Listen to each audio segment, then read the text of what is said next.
Student, आज हम chapter number 9 diversity among animals में फाइलम प्लेटीहेल्मिन्थिस के बारे में जो है वो पढ़ेंगे। अब ये जो फाइलम प्लेटीहेल्मिन्थिस है, जिसमें आप अगर देखें तो ये जो प्लेटी होता है, प्लेटी का मतलब होता है फ्लैट, और हेल्मिन्थिस जो होता है इसका मतलब होता है वॉर्म।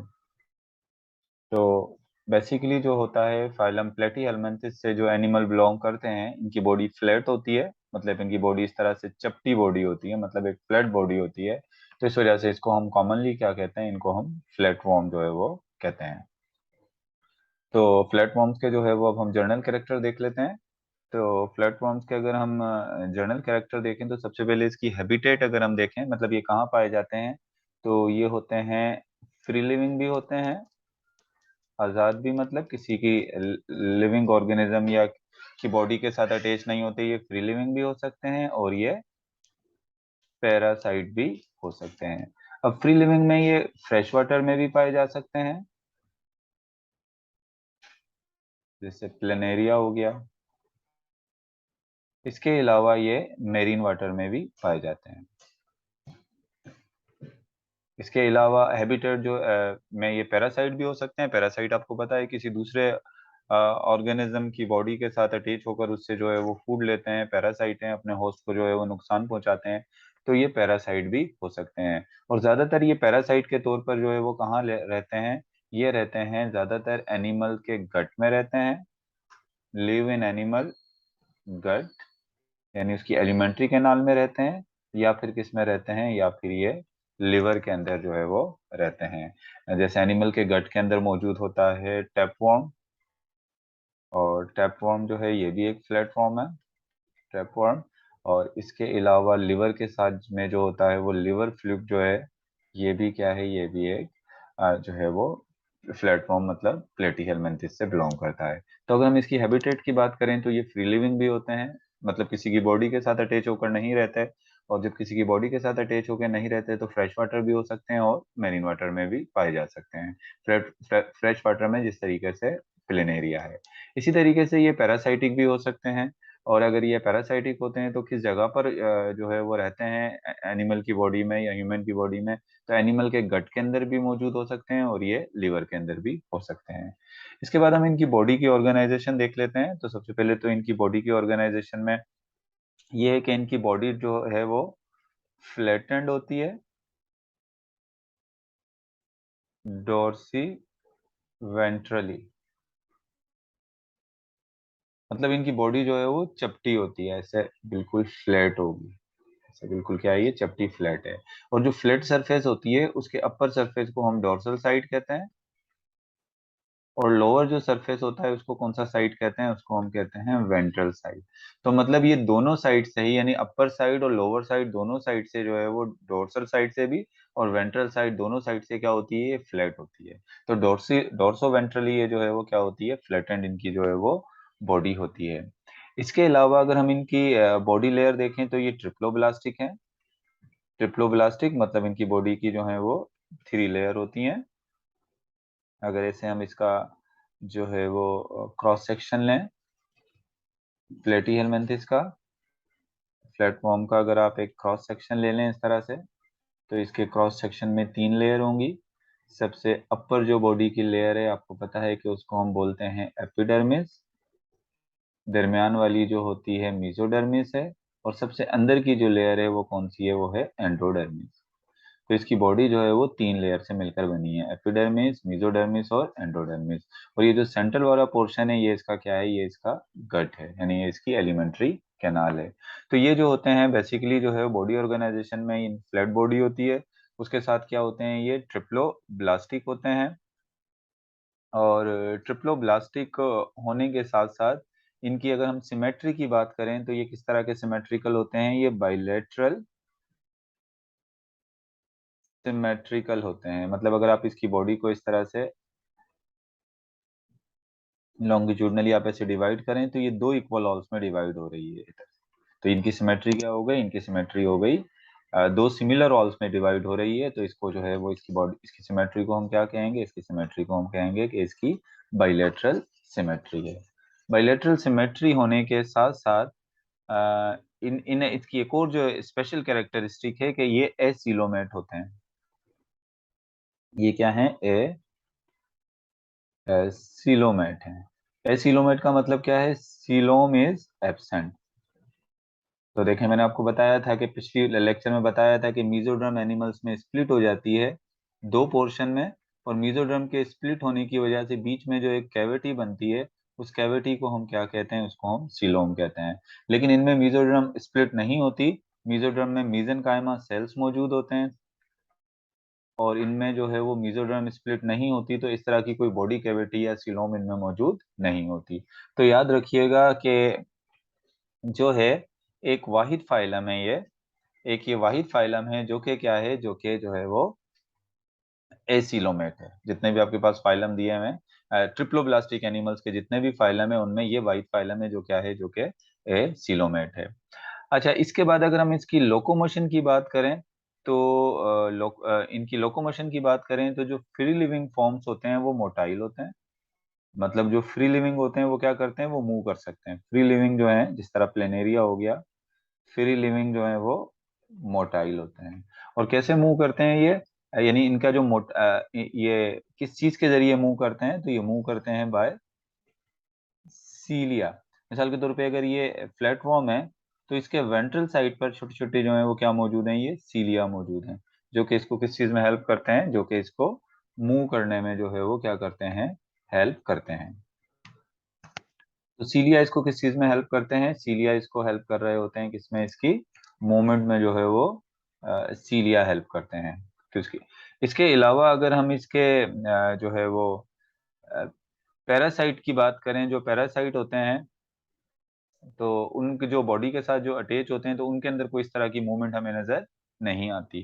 तो मेनली जो मूवमेंट नजर आती है वो किसमें नजर आती है? वो लोकोमोशन जो नजर आती है, मूवमेंट तो तमाम ऑर्गेनिज्म के अंदर होती ही है, लेकिन लोकोमोशन जो इनमें नजर आती है वो सिर्फ फ्री लिविंग जो है वो प्लेटफॉर्म्स के अंदर जो है वो नजर आती है। और किसके जरिए मूव करते हैं? सीलिया के जरिए मूव करते हैं। और सीलिया कहाँ मौजूद होती है? On the under side of animal, यानी एनिमल के अंडर साइड, नीचे की तरफ जो है वेंट्रल साइड पर जो है वो मौजूद होता है। Parasite show less movement. ऐसा पैरासाइट मूवमेंट शो करते हैं, लेकिन वो बहुत ज्यादा उस तरह की मूवमेंट शो नहीं करते। इस तरह की लोकोमोशन शो नहीं करेंगे, लेकिन थोड़ी बहुत मूवमेंट शो करते हैं।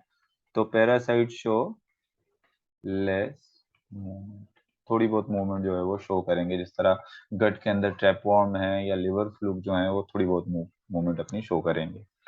अच्छा, इसके बाद अगर हम इसकी बात करें, इसके एनिमल की रिप्रोडक्शन की बात करें कि किस तरीके से रिप्रोड्यूस करते हैं, तो इनमें दोनों तरह की रिप्रोडक्शन होती है, एसेक्सुअल भी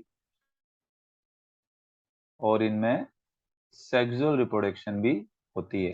तो एसेक्सुअल रिप्रोडक्शन जो इनमें होती है वो होती है बाय फिजन। मतलब ये एक एनिमल है, अगर आप इसकी बॉडी टू में डिवाइड हो जाती है, बॉडी कितने में डिवाइड हो जाती है? अगर इसको आप टू में डिवाइड कर दोगे, यानी इसके हेड वाले पार्ट को और नीचे वाले पार्ट को अलहदा कर दो, तो एक इस वाले पार्ट से एक नया जो है वो पार्ट डेवलप हो जाएगा। इस वाले पार्ट में जहाँ हेड नहीं है वहां से दोबारा हेड डेवलप हो जाएगा। यानी इसको अगर टू इक्वल पार्ट में डिवाइड कर दें, तो दोनों पार्ट से जो है वो नया जो है वो क्या बन जाएगा? नया जो है वो प्लेनेरिया या इस तरह का प्लेटफॉर्म बन जाएगा। तो इसकी जो है वो एक जो है वो फिक्शन के जरिए होती है, एसेक्सुअल रिप्रोडक्शन। और अगर सेक्सुअल रिप्रोडक्शन की बात करें कि इसकी सेक्सुअल रिप्रोडक्शन किस तरीके से होती है, तो सेक्सुअल रिप्रोडक्शन में सबसे पहले तो ये बात याद रखते हैं कि इसके जो एनिमल्स होते हैं वो होते हैं monoecious. Most forms are monoecious. Most form are monoecious. और मोनोशियस आपको पता है किसको कहते हैं? मोनोशियस हम कहते हैं हर्मोफ्रोडाइट। हर्मोफ्रोडाइट मतलब बाई सेक्सुअल। बाई सेक्सुअल मतलब अगर ये एक एनिमल है, तो इस एनिमल के अंदर दोनों जो है वो सेक्स ऑर्गन मौजूद होंगे, या जिसको कह लें कि दोनों ही गोनेड्स मौजूद होंगे। इसमें टेस्टीज भी मौजूद होंगी, और इसमें क्या होंगी? ओवरीज भी मौजूद होंगी। दोनों ही चीजें मौजूद हैं, टेस्टीज भी मौजूद हैं और क्या मौजूद हैं? ओवरीज भी। आपको बताइए कि टेस्टीज जो है वो मेल के गोनेड हैं, और ओवरीज किसके गोनेड हैं? फीमेल के गोनेड हैं। ओवरीज में एग प्रोड्यूस होता है और टेस्टीज में क्या प्रोड्यूस होता है? स्पर्म। फिर एग और स्पर्म आपस में क्या हो जाते हैं? फ्यूज हो जाते हैं, जिसको हम क्या कहते हैं? फर्टिलाइजेशन कहते हैं। और इसका जो रिप्रोडक्टिव सिस्टम है वो कॉम्प्लेक्स होता है। वेल डेवलप इसके गोनेड्स होते हैं, और गोनेड्स के साथ डक्ट्स भी होते हैं। मिसाल के तौर पे अगर ये ओवरीज हैं, तो ओवरीज के साथ ये डक्ट भी मौजूद है, नालियां भी जो है वो मौजूद हैं। डक्ट आर एसेसरी ऑर्गन जो उसको स्पर्म्स को या एग को आगे ट्रांसफर करने में हेल्प करते हैं। और इसकी जो फर्टिलाइजेशन इसकी इंटरनल है, यानी एग और स्पर्म जो है वो फीमेल की बॉडी के अंदर ही मिलेंगे, यहीं पर जो है वो एग और स्पर्म की क्या होगी, फ्यूजन होगी, जिससे क्या बनेगा, जिससे जायगोट बन जाएगा। अगर इसकी एग्जाम्पल्स की बात करें तो इसकी एग्जाम्पल में जिस तरह से ड्यूजेसिया है, किसको हम कहते हैं, प्लेनेरिया को कहते हैं, प्लेनेरिया एक इसकी एग्जाम्पल हो गई। इसके अलावा